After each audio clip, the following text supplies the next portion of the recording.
Kaixo talde, zer, hasiko gara? Gaur, Euskadik bizi izan zuen gerra hitz egingo dugu, baina ezohiko moduan. Izan ere, funtsezko pertsonai baten bizipenak ezagutuko ditugu, gidatu zuen herriaren zorigaiztoko patua gorpuzten dutelakoan. Jarraian, Euskadiko lehenbiziko lehendakaria, Jose Antonio Agirre.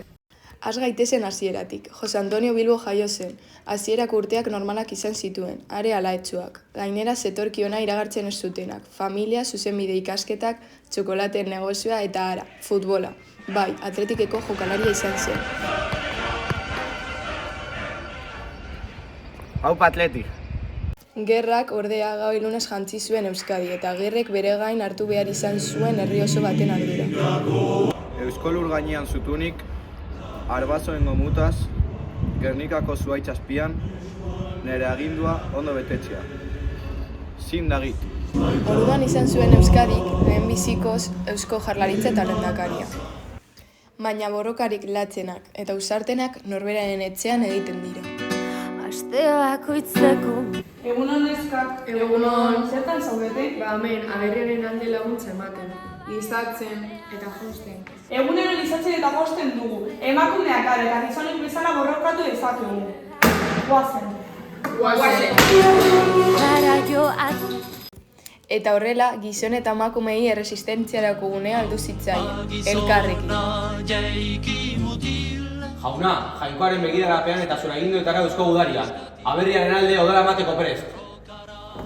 Lehendakari, Euskadik jaso dezala bere emakume ausarten indarra eta babesa. Etxepean, ikastolan, kalean, frontean, aberriak behar gaituen tokian izango gara. Eusko Udariak, emakume abertzale batza, altza buruak, bihotsak tinko, borrokatu ezagun gaur loratu dadin etorkizuna. Gora Euskadi askatua! Gora! Erresistentziak, alabaina, ez zituen kolpistak gelditu. Españoles, Bilbao no se ha rendido. Ha sido conquistada por el ejército y la milicia. Por una España grande y libre. ¡Arriba España! ¡Arriba! Bilbo galdu ostean, gerrako galtzaileek errepresioa eta erbestaldia pairatu behar izan zuten, eta milaka atxilotu eta hildako izan ziren. Lehendakariak Europan barrena ihes egin behar izan zuen. Nun bai balego bakea, ni ez nintzake txertzeko lore dien maitalea.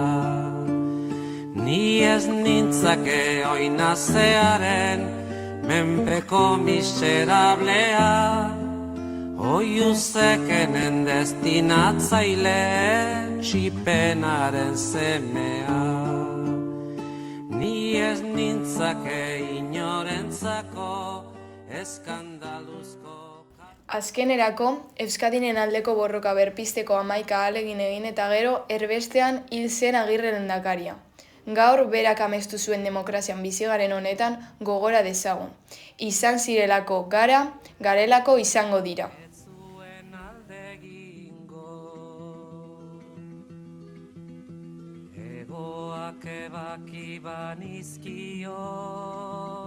Demokrazia, Eskubidea, askatasun, elkarbizitza, herria, emakumea, borroka, erresistentzia. etorkizuna. Etzen gehiago txoria izango.